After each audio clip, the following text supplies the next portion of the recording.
Hey guys, tonight we are going to the most devastating loss in the history of human knowledge.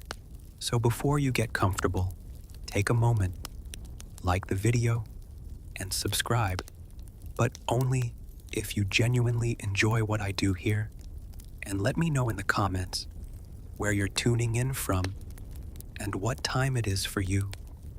It's always fascinating to see who's joining us from around the world. Now, dim the lights. Maybe turn on a fan for that soft background hum. And let's ease into tonight's journey together. Not just any room, a room containing the collected writing of the ancient world. Philosophy, mathematics, medicine, astronomy, poetry, history, engineering, biology, geography, the recorded thoughts of the greatest minds that civilization had produced up to that point, gathered in one place, organized, cataloged, available. Imagine that room burning.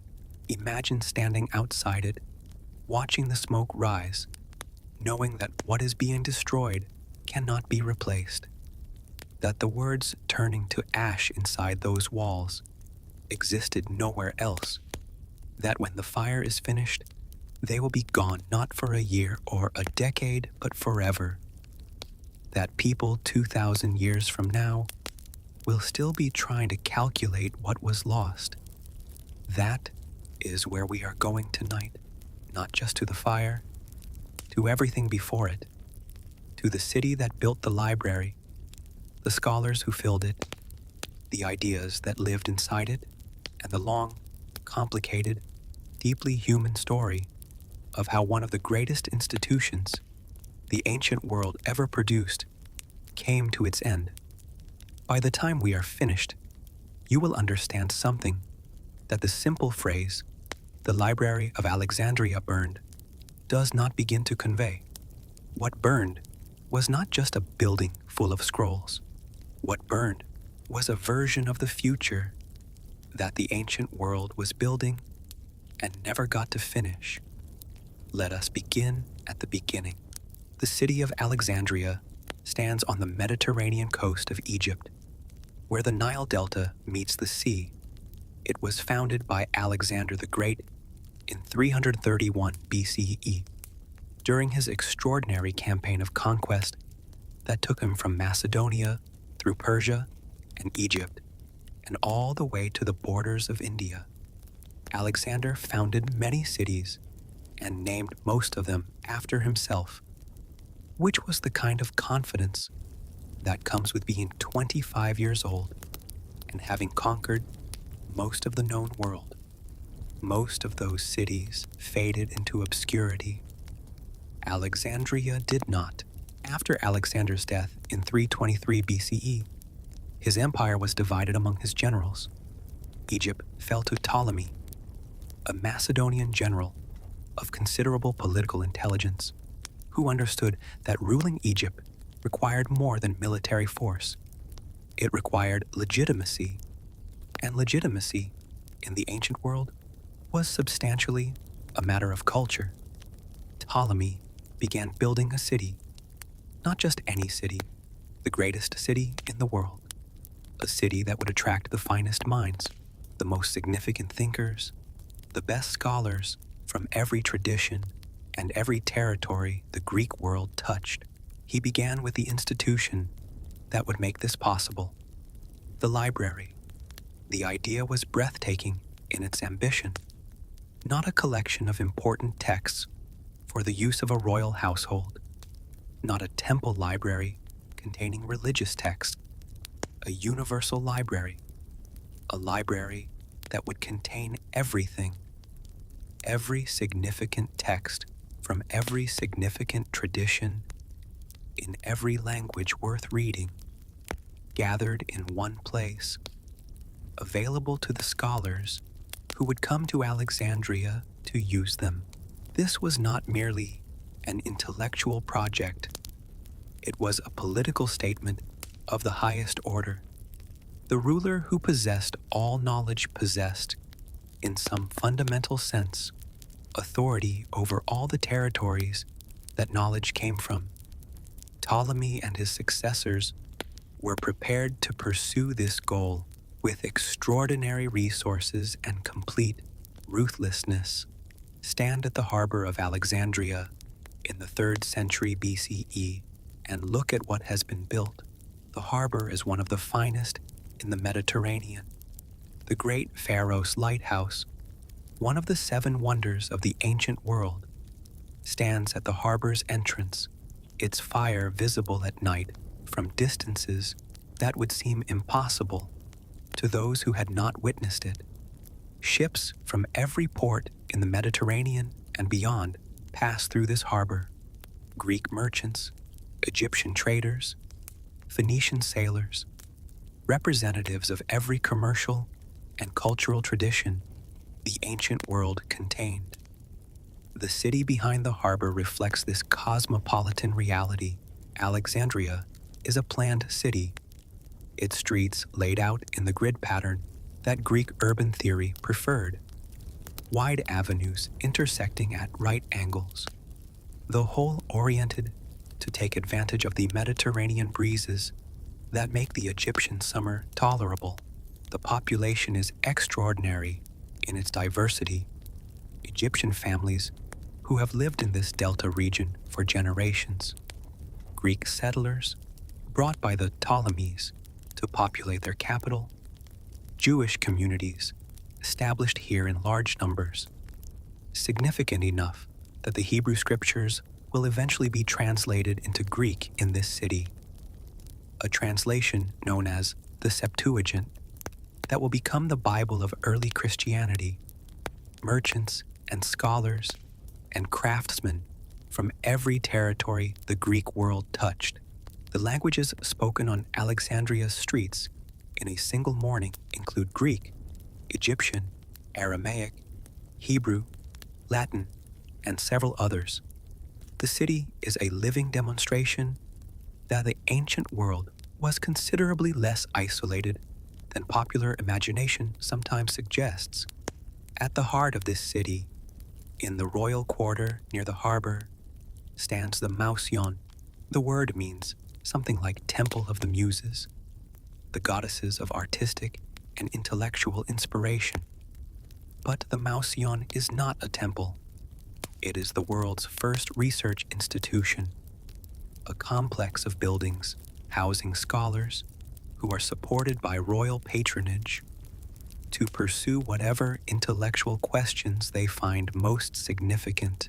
Think of it as the ancient world's version of a great university, combined with a research institute, combined with a think tank, combined with a publishing house, all of it funded by the Ptolemaic royal family, all of it organized around the central resource that makes it possible: the library. Walk through the gates of the royal quarter and toward the complex of buildings that houses the greatest collection of knowledge the ancient world has assembled. The Library of Alexandria, in its full development, is not a single building. It is a complex, multiple reading rooms, storage facilities, lecture halls, colonnaded walkways where scholars can discuss what they have been reading in the open air of the Mediterranean afternoon. The scrolls, everything in the ancient world that we would call a book, exists here in the form of a scroll, a papyrus roll, sometimes several meters long when unrolled, containing a text written in careful columns. The scrolls are stored in wooden shelving units, organized by subject and by author, labeled with small tags attached to the scroll cases. The number of scrolls in the library at its height is a matter of ancient debate that modern scholars have not fully resolved. Ancient sources give figures ranging from several 100,000 to nearly 1,000,000 scrolls. The true figure was probably somewhere in the hundreds of thousands, which is itself a number almost impossible to fully comprehend. Think about what that means. Hundreds of thousands of scrolls, each one containing a text, each text representing the thought of a human mind, the observation of a human eye, the calculation of a human intellect, each one unique, irreplaceable, the only copy of something that existed nowhere else in the world. The process by which the library acquired its scrolls was as remarkable as the scale of the collection. The Ptolemies had a policy of seizing books. Every ship that entered Alexandria's harbor was searched for scrolls. Any found were confiscated and taken to the library.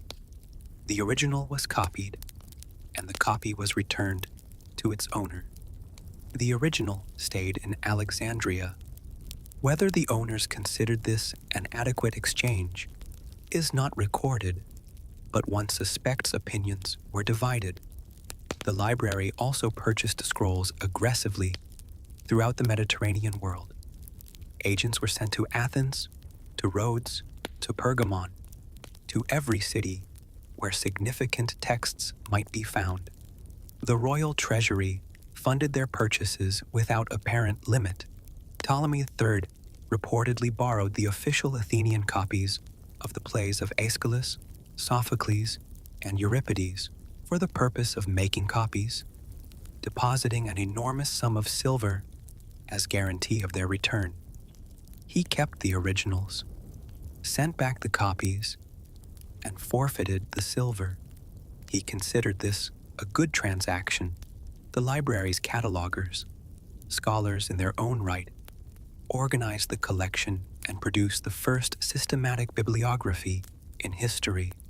The Pinakes, the tables, compiled by the poet and scholar Callimachus in the 3rd century BCE, cataloged the entire library's holdings in 120 scrolls. Author, title, number of lines, brief biography of the author, location in the library. The Pinakes is itself lost. We know about it from references in other ancient texts. This is the particular melancholy of what was lost in Alexandria. Not just the primary texts, the secondary texts that described and organized the primary texts, the bibliography of the bibliography, the catalog of the catalog, layer upon layer of intellectual infrastructure, gone. The library would have been nothing without the people who worked in it. The Mouseion's scholars were supported by the Ptolemaic state in a way that has no precise modern equivalent. They received salaries, housing in the royal quarter, exemption from taxes, and access to the library's resources. In exchange, they produced scholarship, not scholarship in service of the state's immediate needs, scholarship in service of whatever questions the scholars found most important. This arrangement produced, in the library's first century of existence, an explosion of intellectual achievement that has never been equaled in a comparable time period. Euclid worked in Alexandria. His Elements, a systematic treatment of geometry, remained the standard textbook of mathematics for 2,000 years. The version of geometry you were taught in school is substantially the geometry Euclid organized in Alexandria. Archimedes, though he worked primarily in Syracuse, spent time in Alexandria and maintained correspondence with its scholars. The mathematician, whose understanding of physics and mechanics was so far ahead of his time that his work was not fully appreciated until the Renaissance. Eratosthenes was the library's chief librarian in the 3rd century BCE, a man of extraordinary range. He calculated the circumference of the earth with remarkable accuracy, using nothing but the angle of the sun's shadow at 2 different locations and basic geometry. His result was within a few percent of the actual figure. He also invented the discipline of geography, as a systematic study, created the first maps of the world based on mathematical principles, proposed that the Earth could be circumnavigated, developed a method for identifying prime numbers that still bears his name, the sieve of Eratosthenes. He eventually went blind in old age and, unable to read, is said to have refused food and died voluntarily. A scholar who could no longer read had, in his own assessment, reached the limits of what life could offer. Aristarchus of Samos proposed that the Earth orbits the Sun, not the other way around. He did this in Alexandria in the 3rd century BCE. The heliocentric model of the solar system, which Copernicus is credited with proposing in 1543 CE, was proposed in Alexandria 18 centuries earlier. Aristarchus was not widely believed. The geocentric model felt more intuitively correct. His heliocentric proposal was preserved in references in other ancient texts, which is how we know about it. The original text in which he made this proposal is lost. Hero of Alexandria invented the first steam engine, not in the Industrial Revolution, but in the 1st century CE in Alexandria, in a device he called the aeolipile, a sphere mounted on an axle, connected to a boiler by tubes that rotated when steam was directed through it. He built it as a curiosity, a demonstration of mechanical principles. The technology that could have produced the Industrial Revolution 2,000 years before it actually occurred was present in Alexandria and was not developed into its industrial application. What else was in the library that was never applied, never developed, never built upon, because the library and its tradition did not survive long enough for the implications to be worked out? We do not know. That is precisely the problem. The Library of Alexandria was not simply a repository of existing knowledge. It was a place where knowledge was actively created, transformed, and transmitted in ways that shaped the entire subsequent history of Western civilization. The translation projects conducted at the library preserved and transmitted knowledge across linguistic and cultural boundaries that would otherwise have been impermeable. Egyptian medical knowledge, accumulated over thousands of years of careful observation, was translated into Greek and incorporated into the medical tradition that Galen and Hippocrates represented. The surgical techniques described in Egyptian papyri, the pharmaceutical knowledge embedded in their medical texts, entered the Greek tradition through Alexandria. Babylonian astronomical observations, accumulated over centuries by a civilization that tracked the movements of the stars with extraordinary precision, were translated and organized by Alexandrian scholars. The astronomical knowledge that eventually enabled the development of modern astronomy passed through Alexandria. The philosophical traditions of multiple cultures met in Alexandria and influenced each other in ways that produced entirely new directions of thought.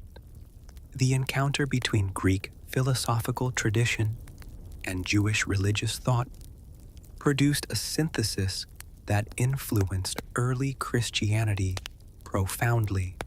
The encounter between Greek and Egyptian religious ideas produced the mystery cults that competed with Christianity in the early centuries of the Common Era.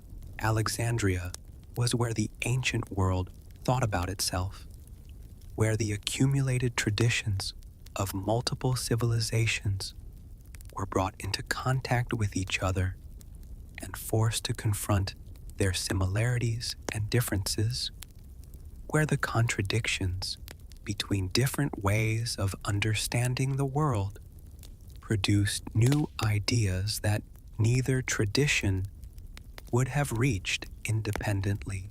This is what a library does at its highest function. Not just preserve knowledge, generate it by placing different ideas in proximity, by enabling minds formed in one tradition to encounter the products of another, by creating the conditions in which synthesis and contradiction and the productive friction of different perspectives can occur. The Library of Alexandria did this at a scale and with resources that have never been replicated, and then it ended. The story of the library's destruction is not the story of a single night. This is one of the things that popular tellings of the library's end consistently get wrong. There was no single dramatic moment when the greatest library in the world burned to nothing in a single catastrophic fire. The destruction was slower, more complicated, more human than that. And the first significant damage came not from ignorance or religious fanaticism, but from Julius Caesar. The year is 48 BCE. Caesar has pursued his rival Pompey to Alexandria, where Pompey is killed by agents of the Egyptian court before Caesar's arrival. Caesar finds himself in Alexandria, embroiled in the political conflict between Cleopatra and her brother Ptolemy XIII for control of the Egyptian throne. Caesar supports Cleopatra. Ptolemy XIII's forces besiege Caesar's smaller force in the royal quarter near the harbor.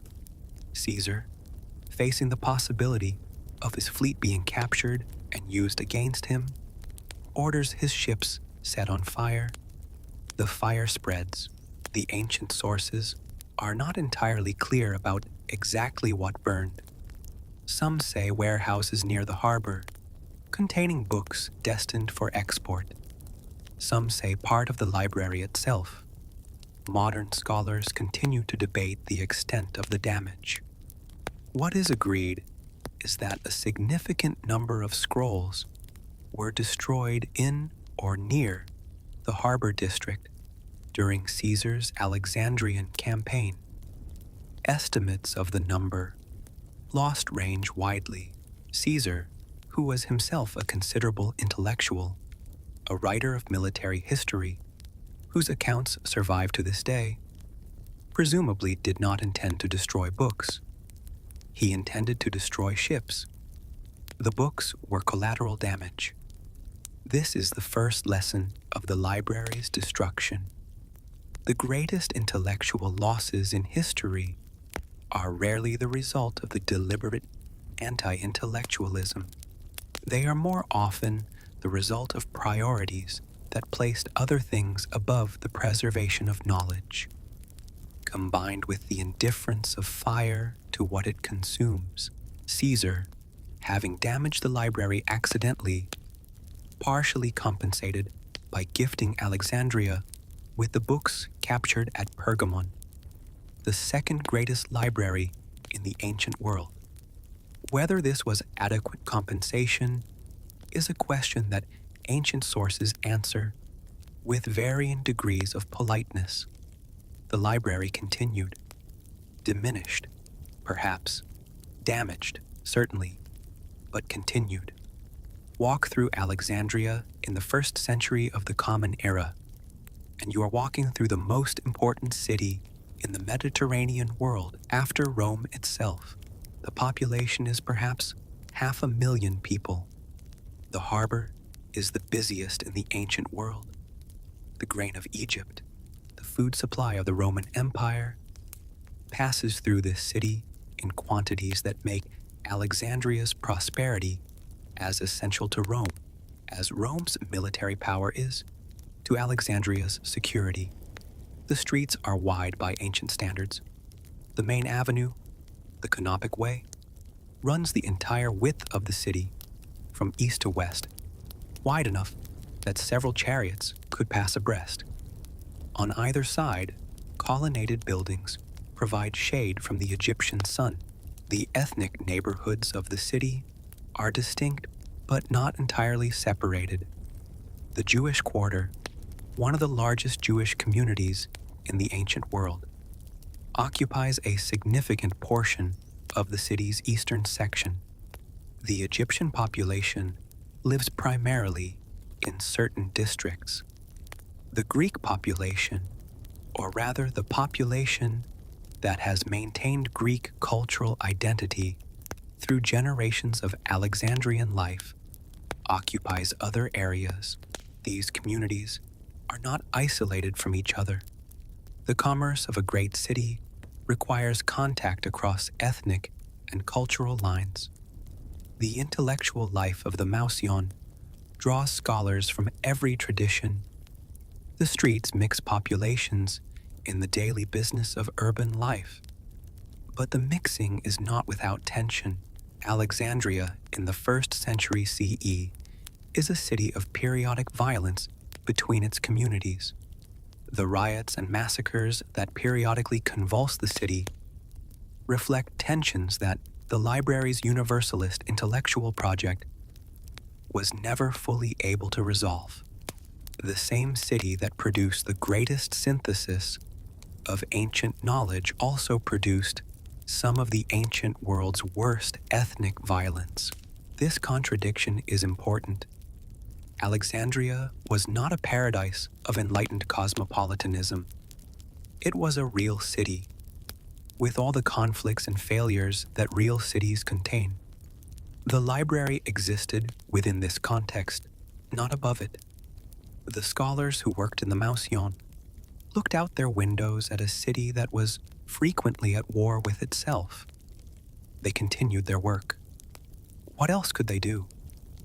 The library continued. Spend a morning inside the library. You are in one of the reading rooms, a colonnaded space open on one side to an internal courtyard where the Mediterranean light falls without the harshness of direct midday sun. The light in here is good, enough to read comfortably, enough to see the detail of the writing without straining.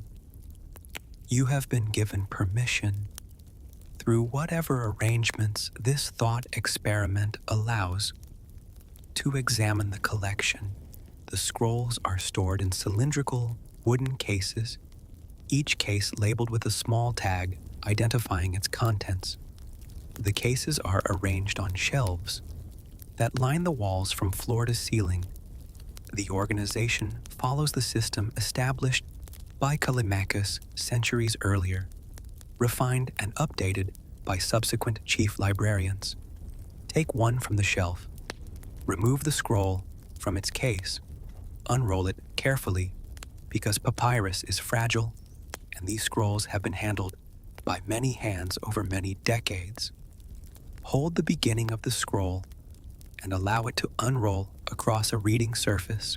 The writing is in columns, each column a few inches wide, separated by margins.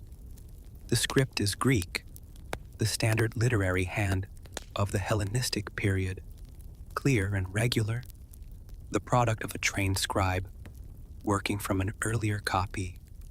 There may be corrections in the margins, additions or emendations by scholars who identified errors in the text. What text is it? Perhaps the lost plays of Sophocles.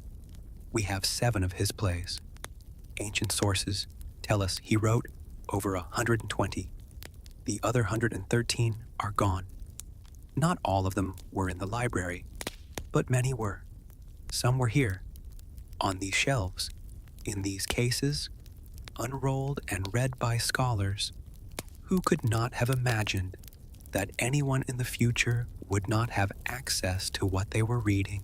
Perhaps it is Aristotle's work on comedy. We have his Poetics, which discusses tragedy at length. The second book, which discussed comedy, is lost. Whether it was destroyed in the library or simply not copied enough times to survive through other means is unknown. Perhaps it is a text on medicine. The ancient world's understanding of the human body was more sophisticated than its reputation suggests. Surgical techniques pharmaceutical knowledge, anatomical observations, accumulated over centuries of practice. Some of this survived through the works of Galen and Hippocrates. Much did not. Perhaps it is one of the works of the pre-Socratic philosophers, the earliest Greek thinkers, whose attempts to understand the physical world without recourse to mythology produced the first systematic natural philosophy.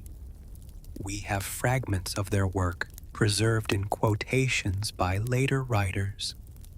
Their complete texts, which were in this library, are gone.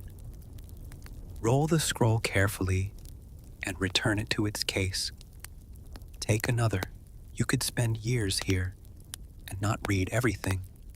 The scholars of the Mouseion spent years here. Some spent their entire lives. The library was not a place you visited and left having absorbed its contents. It was an inexhaustible resource, always containing more than any individual could encompass. That inexhaustibility was part of its value and its loss. There is a woman in Alexandria in the late 4th and early 5th century CE whose story is inseparable from the story of the library's decline. Her name is Hypatia. She is the daughter of Theon of Alexandria, a mathematician and astronomer who is the last known member of the Mouseion's scholarly community. Theon taught his daughter mathematics, astronomy, and philosophy, and she became not merely competent in these subjects, but the leading intellectual figure in Alexandria. Hypatia wrote commentaries on mathematical and astronomical texts. She taught students from across the Mediterranean world who came to Alexandria specifically to study with her. Her students included Synesius of Cyrene, who became a bishop and whose letters to Hypatia, some of the most affectionate in ancient correspondence, survive and give us a glimpse of the relationship between this teacher and her students. She built astronomical instruments. She collaborated with her father on scholarly work. She conducted public lectures on philosophy that attracted audiences from beyond the scholarly community. She was also a pagan in a city that was increasingly Christian during a period when the relationship between the two was deteriorating rapidly. The Bishop of Alexandria in Hypatia's time was Cyril, a man of considerable political ambition whose relationship with the city's non-Christian communities, Jewish and pagan alike, was one of increasing hostility. The theological and political conflicts of early Christianity were nowhere more intense than in Alexandria, where different factions competed with a violence that makes the phrase theological dispute seem wholly inadequate. Hypatia was associated with Orestes, the Roman prefect of Alexandria, who was in political conflict with Cyril. Whether she was targeted because of her paganism, her intellectual prominence, her political associations, or simply because she was a woman whose authority in public life offended certain of her contemporaries, is a question that ancient sources answer differently. In 415 CE, during the Christian season of Lent, a mob of Christians seized Hypatia as she was traveling through the city. They dragged her from her vehicle. They stripped her. They killed her with shards of pottery or with oyster shells. The ancient sources differ on the specific instrument. They dismembered her body and burned it. The murder of Hypatia is one of the most documented acts of violence against an intellectual in the ancient world. It shocked contemporaries, including many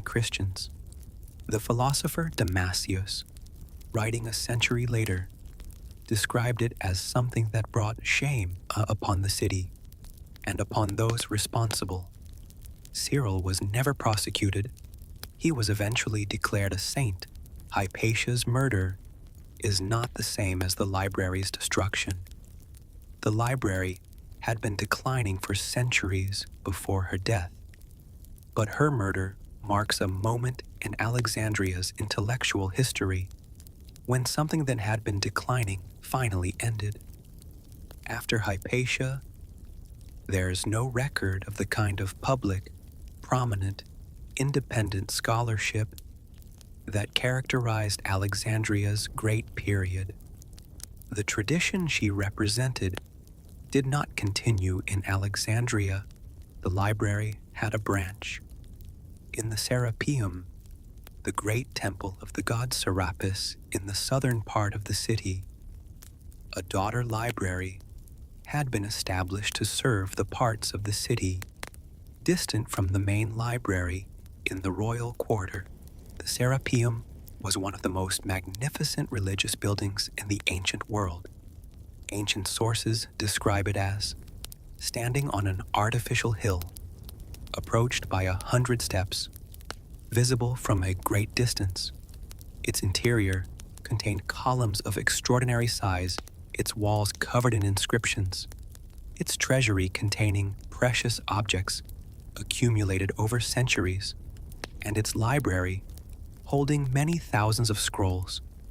The overflow of the main library's collection, texts that were duplicated there for the use of scholars working in the city's southern districts. In 391 CE, the Emperor Theodosius I issued a decree ordering the destruction of pagan temples throughout the empire. In Alexandria, this decree was the trigger for violence that had been building for years.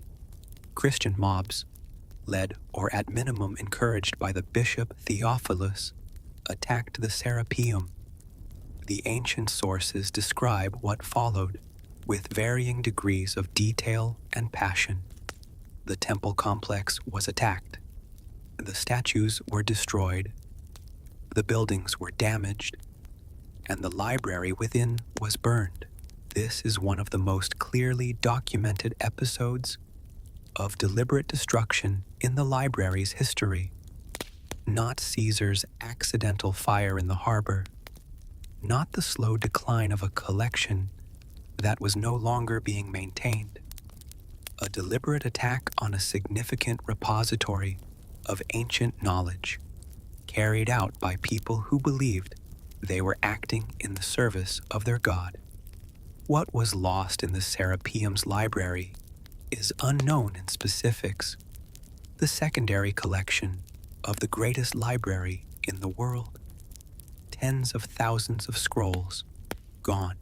The Serapeum itself was partly converted into a Christian church. The inscription that had stood at its entrance, recording the names of the scholars who had contributed to its collection, was destroyed. The main library in the royal quarter may still have been functioning at this point, diminished, neglected, but surviving. The evidence is ambiguous. It would not survive much longer. The traditional story most people have heard about the Library of Alexandria goes like this. In 642 CE, the Arab general Amr ibn al-As conquered Alexandria. The Caliph Omar was asked what should be done with the library. He replied, in the version of the story most often told, that if the books agreed with the Quran, they were superfluous, and if they disagreed, they were heretical, and in either case, they should be burned. The books were used to fuel the fires that heated Alexandria's public baths, and it took 6 months for them all to be consumed. This story is almost certainly false. The earliest version of this account appears in the writings of Bar Hebraeus, a 13th century Christian bishop, writing 600 years after the events he describes.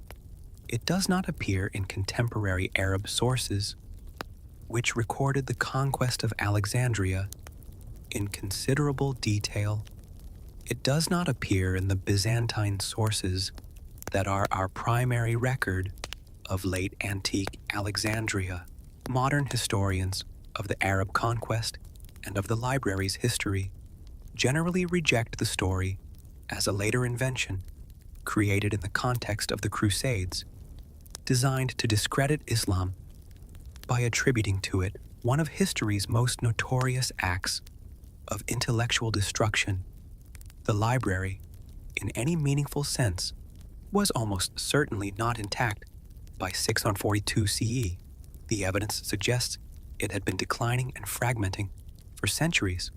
The great age of the Mouseion was long past. The scholars who had made Alexandria the world's intellectual capital were gone. What the Arab conquest found in Alexandria was a city considerably diminished from its ancient glory, with whatever remained of its scholarly institutions already significantly reduced from their ancient size and significance. This does not mean the Arab conquest was not significant for the transmission of ancient knowledge.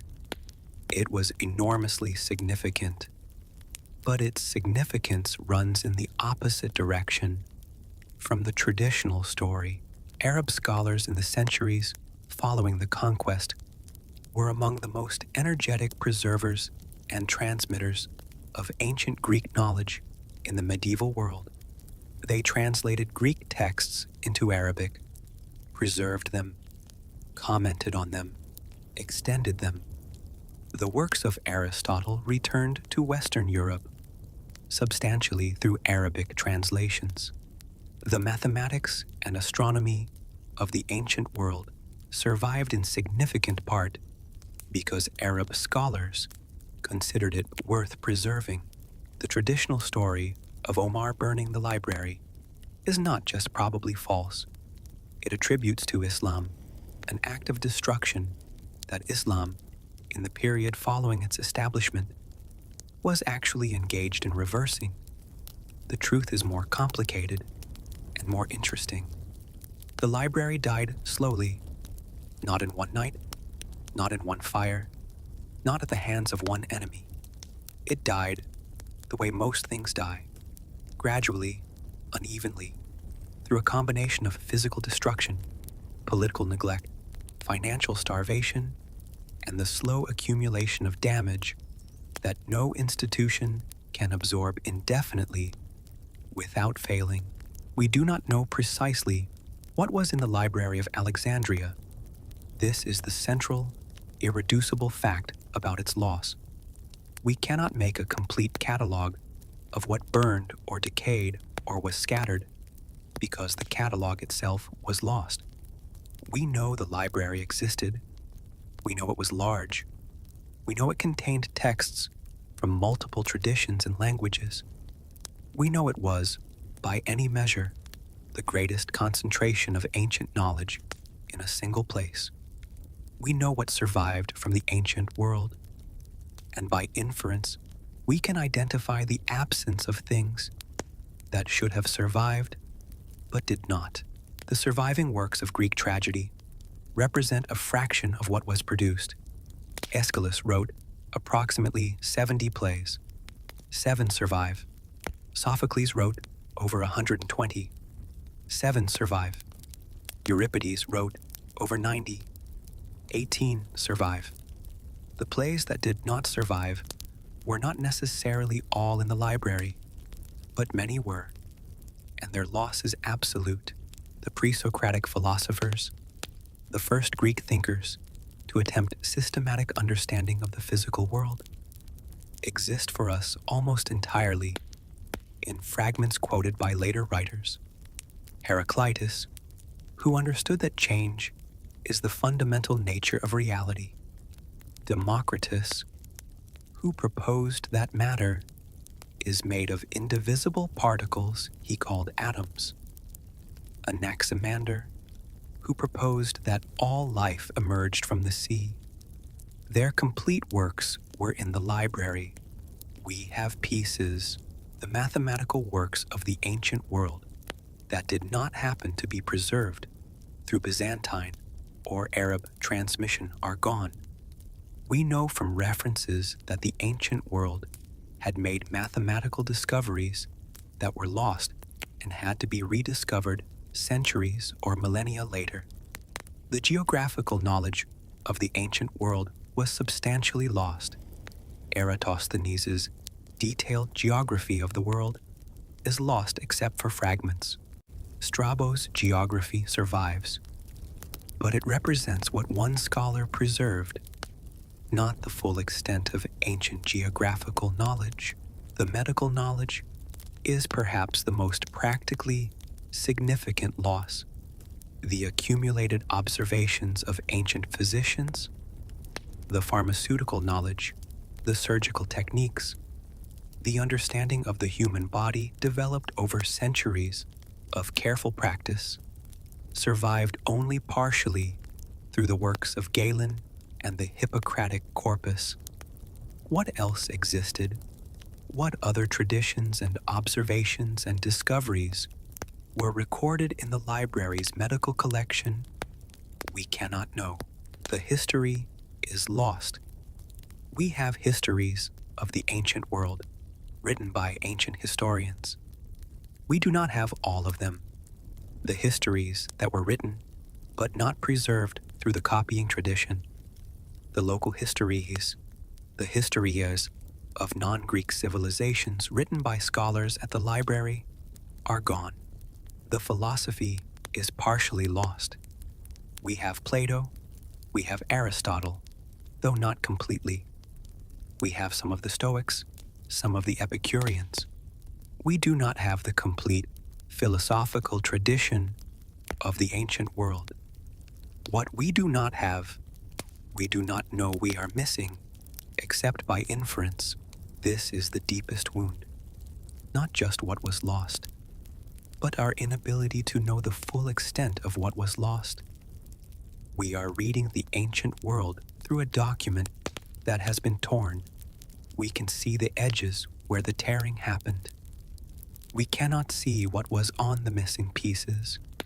Let us go to the night that the popular imagination has fixed on, not because it is the most historically accurate moment of the library's destruction, but because it represents, symbolically, the quality of the loss, the moment when fire and knowledge meet and fire wins. It is night in Alexandria. The specific night, the specific year, is less important than the quality of the darkness. This is a city that has been one of the world's greatest centers of knowledge for centuries.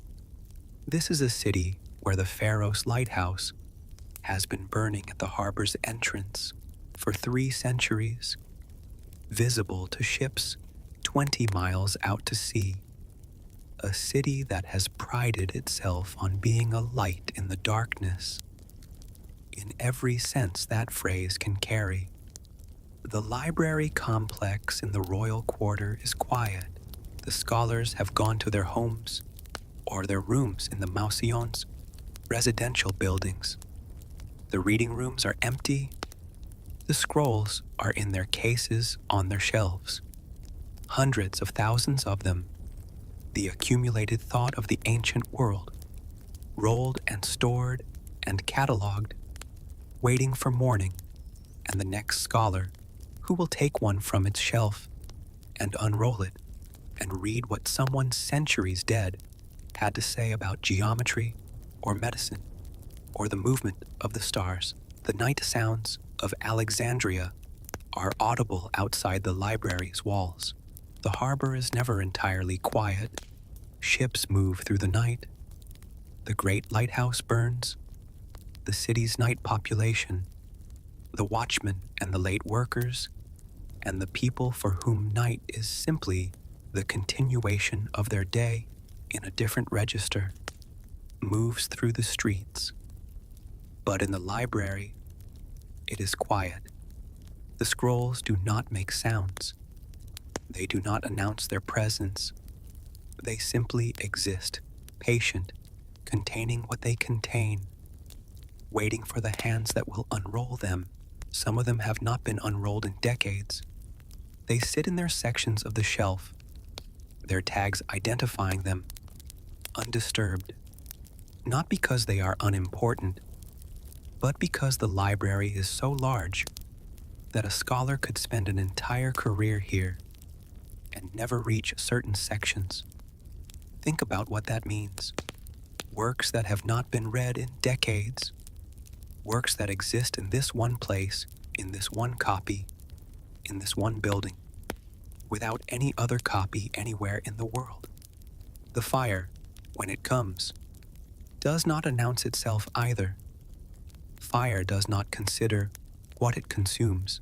Before the fire, or around the fire, or in the years of decline that the fire represents, there were people, specific, named, documented people, whose lives were defined by their relationship with the library and whose stories give the abstract catastrophe of its loss a human scale.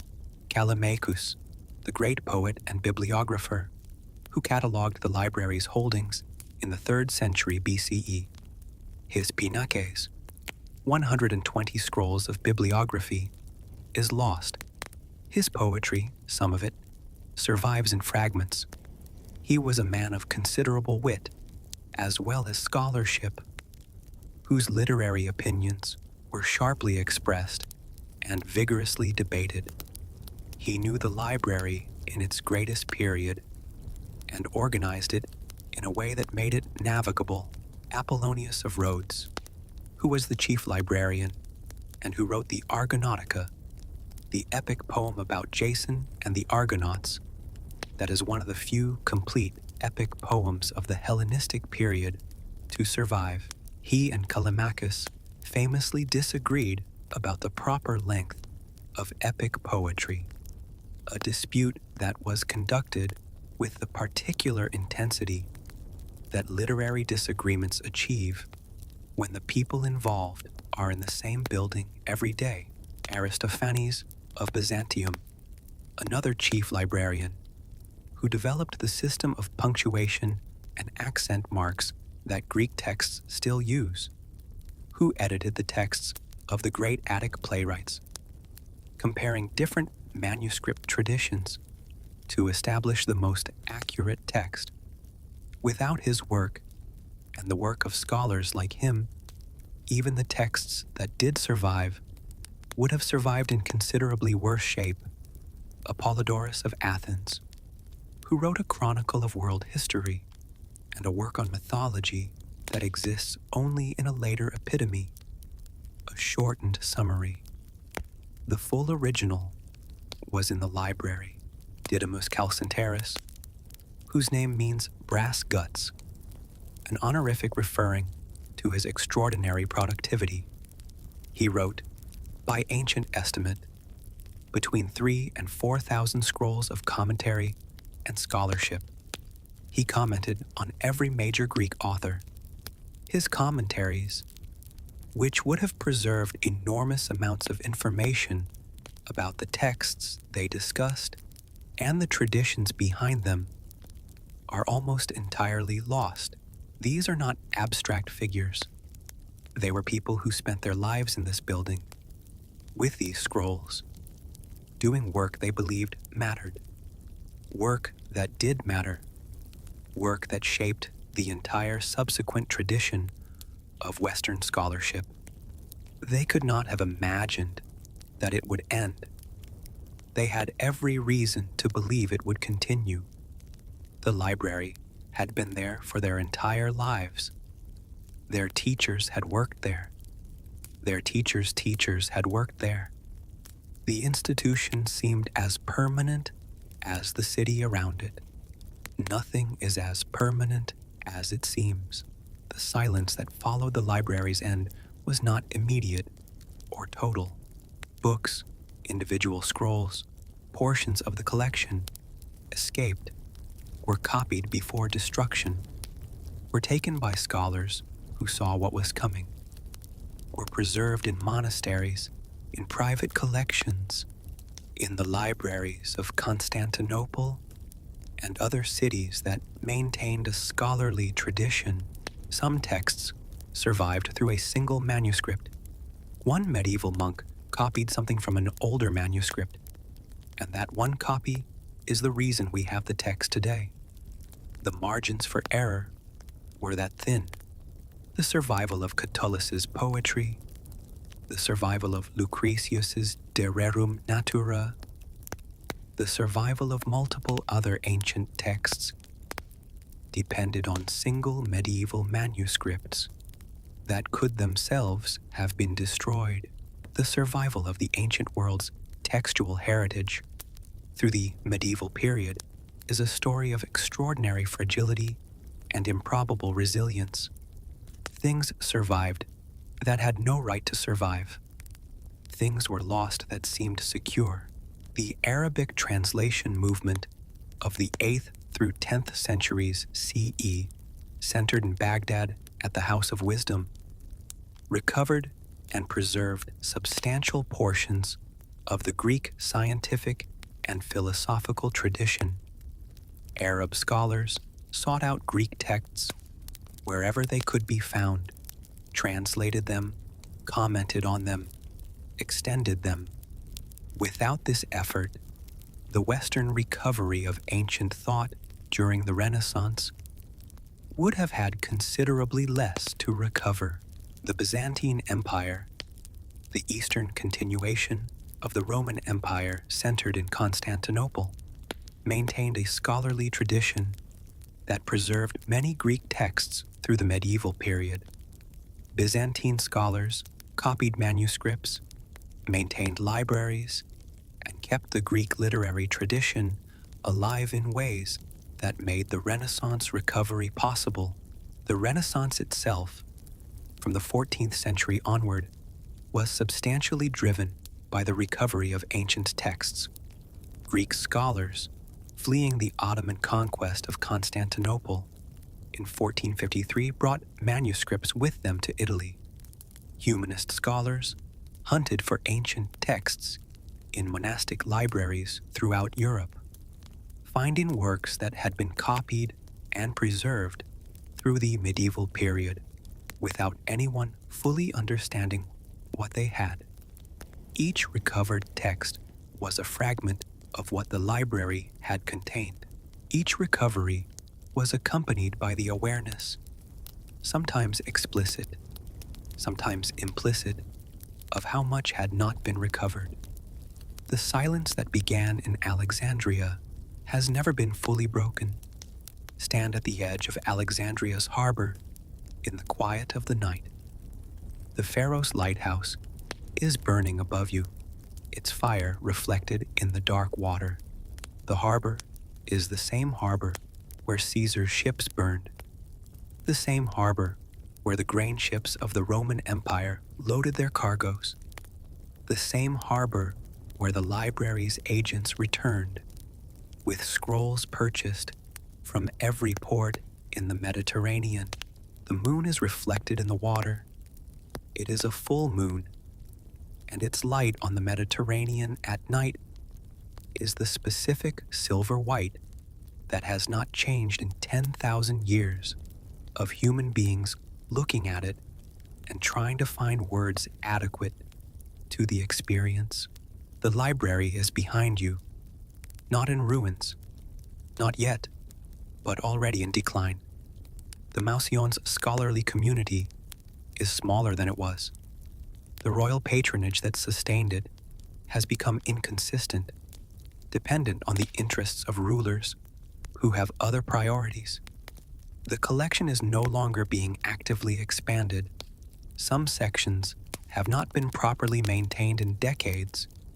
It is still there, still containing what it contains, still available to the scholars who remain.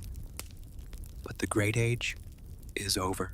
The scholars who produce the extraordinary intellectual achievements of the library's first centuries are gone. The political conditions that made those achievements possible are gone. The empire that sustained Alexandria's cosmopolitan scholarly community is in the process of a transformation that will leave no room for the kind of universal, boundary-crossing intellectual project the library represented. The harbor is quiet. Somewhere in the library, a scroll is slowly deteriorating. The papyrus is fragile. The climate of Alexandria, hot and humid in summer, is not kind to organic material over long periods. Even properly stored scrolls require regular attention. Recopying onto fresh material before the old deteriorates beyond readability. The recopying is happening less frequently than it should. Some texts are already damaged beyond complete recovery. The information they contained, the thoughts they preserved, the observations they recorded, are already partly gone.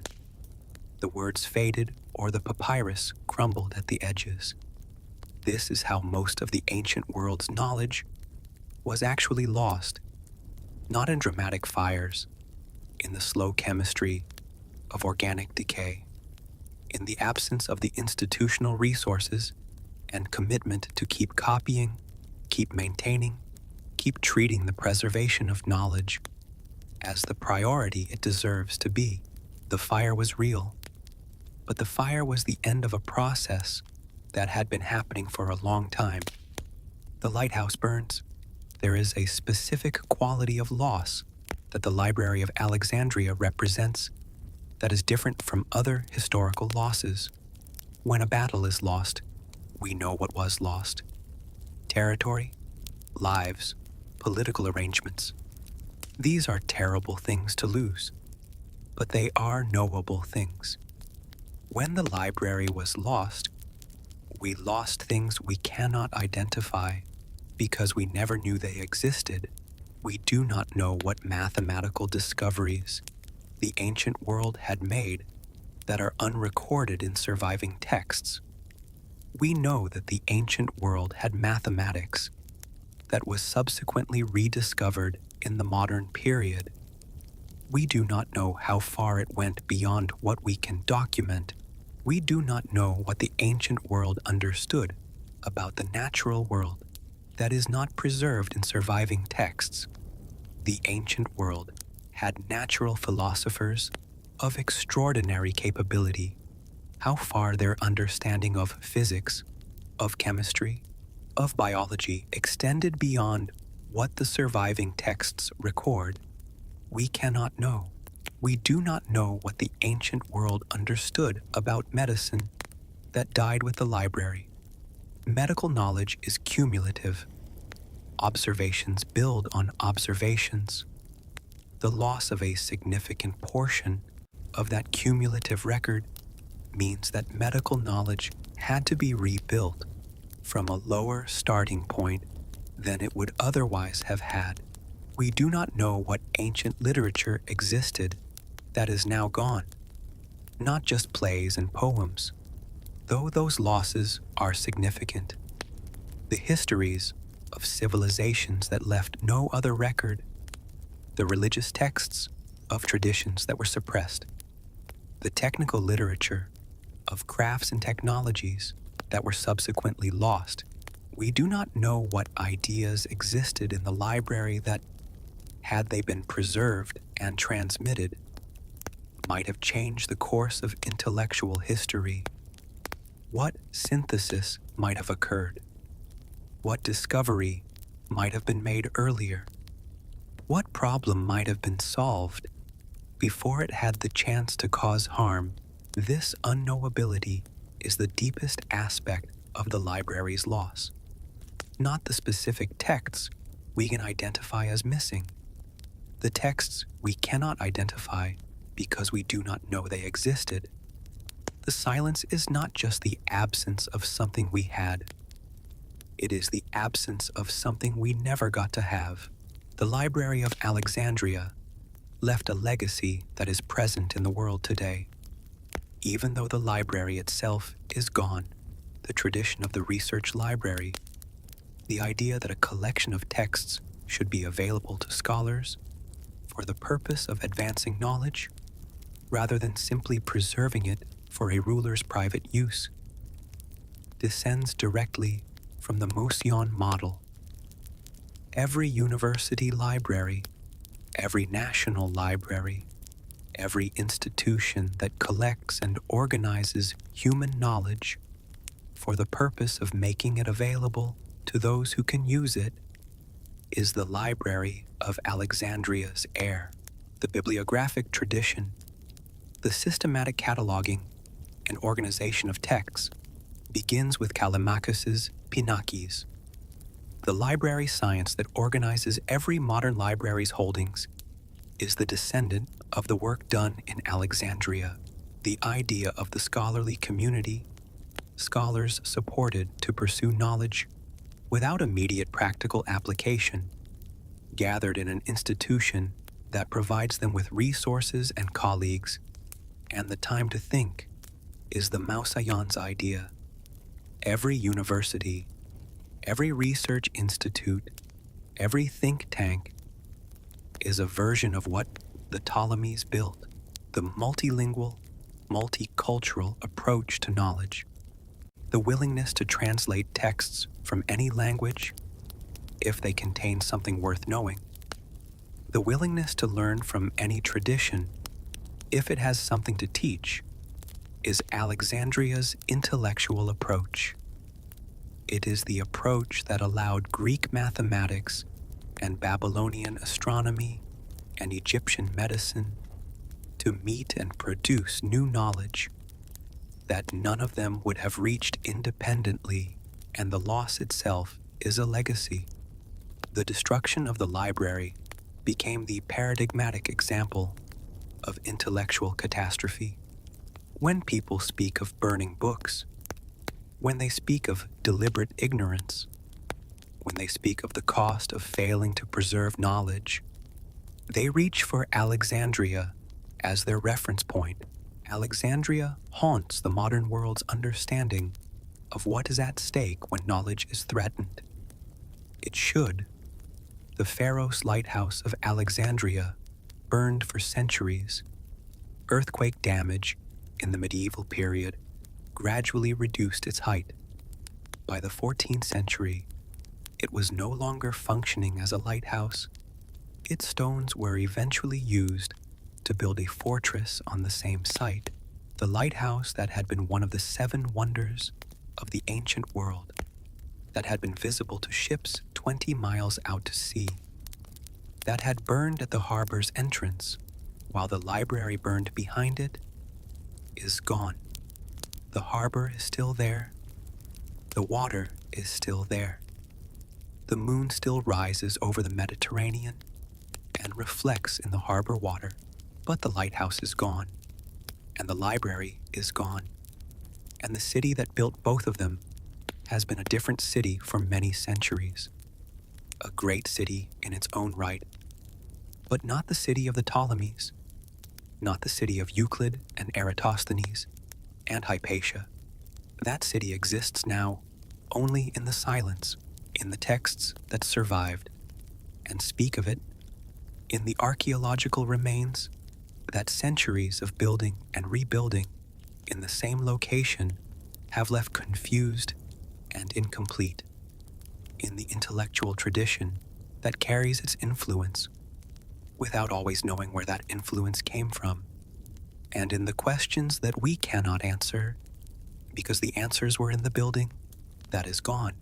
What did Aristarchus write to explain his heliocentric model? What were the lost plays of Sophocles?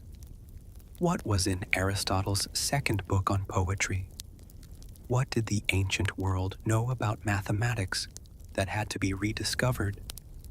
What medical knowledge did the ancient physicians record that we do not have, we do not know, we will not know? The silence on those questions is permanent.